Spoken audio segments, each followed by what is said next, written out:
পর্দাটা ছেড়ে দাও বাবু। ভিডিও 2 মিনিটের।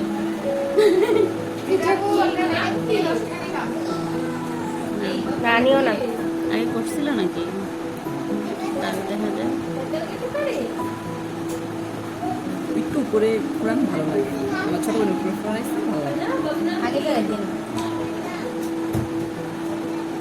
দরকার তো আসলে টিপটিতে বেরিয়ে আসছে।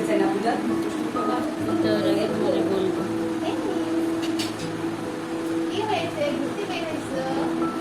বললে কি হয়ে যায় নাকি?